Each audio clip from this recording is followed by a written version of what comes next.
On a vu les deux demi-finales, on a surtout vu Manchester City, Real Madrid et cette explosion totale du Real par City. Question un peu provocatrice, surtout à ce moment-là, très loin de la finale. Mais est-ce que pour toi, l'Inter a la moindre chance de renverser Manchester City? Alors, on va peut-être commencer du coup par voilà, les raisons d'être un petit peu optimiste pour l'Inter. Comme ça sera évacué parce qu'il n'y en a pas tant que ça. Il y a quand même ce que tu as commencé à évoquer, à savoir le vécu en Coupe d'Europe, un titre pas si lointain que ça. Il y a une équipe qui a beaucoup d'expérience, une équipe vraiment avec des joueurs de métier à toutes les lignes. Pas forcément les noms les plus clinquants, mais quelques individualités qui ressortent quand même bien du lot. Voilà, avec Lautaro Martinez, avec Lukaku, avec Brozovic au milieu de terrain. C'est quand même des joueurs qui ont des références, qui sont des joueurs de top niveau, qui ont des finales de Ligue des Champions, ou plutôt de Coupe du Monde dans les pattes, notamment pour Brozovic, Lautaro très récemment.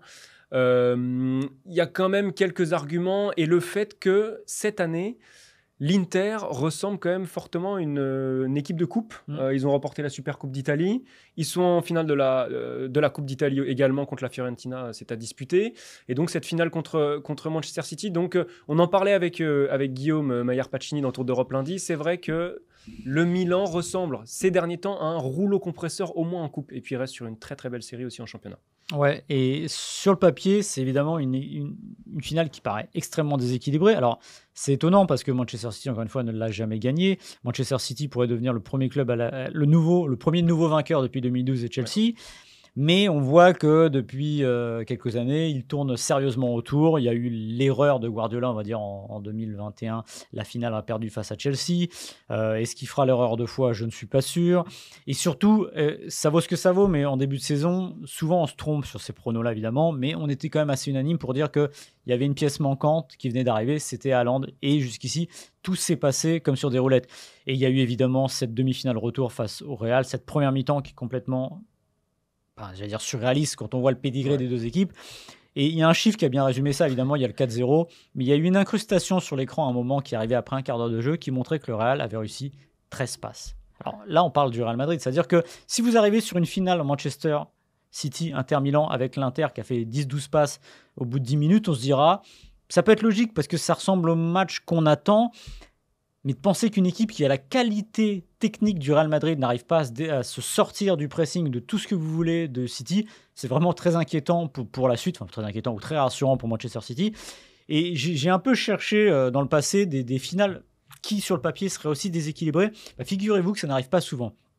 Il y a, je parlais de Chelsea juste avant, le Chelsea-Bayern de 2012 qui est quand même assez déséquilibré sur le papier, parce que le Bayern 1 est à l'époque une équipe qui avance très très très très bien et qui surtout joue cette finale à domicile face à Chelsea, qui est une équipe qui ressemble un petit peu à cette Inter sur le côté un peu grognard. C'est-à-dire que, souvenez-vous, Roberto Di Matteo arrive avant le 8e de finale retour contre Naples. Il renverse Naples et après ils vont jusqu'en finale avec ces deux demi-finales contre le Barça qui sont deux chefs-d'œuvre absolus, mais deux chefs-d'œuvre de don de soi. C'est ce que l'Inter, à mon avis, aura besoin de faire face à City pour espérer avoir une chance. C'était déséquilibré, il l'avait fait en gagnant en tir au but à l'Allianz Arena, mais pas autant que ça. On peut remonter après, il y a la finale Real-Bayern de 2002. Pour moi, c'est pas aussi déséquilibré parce que si le Bayern est une équipe qui a très peu de références européennes, elle est au moins une équipe qui fonctionne excessivement bien cette année-là, avec Michel Ballack, Bernd Schneider et tout ce que vous voulez. Pour retrouver trace finalement de finale aussi déséquilibrée, il faut remonter dans les années 80, et ça concerne deux fois le Steaua Bucarest. En 86 face au Barça, même si le Barça n'avait jamais gagné de Ligue des Champions, c'est un peu la même situation, on se disait, mais ça y est, c'est sûr. Là, ça va être pour eux, parce qu'ils sont au-dessus. Le Steaua, c'est à l'époque du mur, personne ne les connaît trop. Évidemment, ils vont se prendre les pieds dans le tapis avec les 4 tirs au but arrêtés par Ducadam. Et je rajoute Milan AC, Steaua Bucarest, 4-0. Là, ça s'était mieux passé pour Milan. Donc là-dedans, il n'y a pas de vérité, mais il est très rare d'avoir, au moins sur le papier et dans le rapport de force, dans l'impression qu'on a, une finale qui paraît dès le début très, très, très déséquilibrée.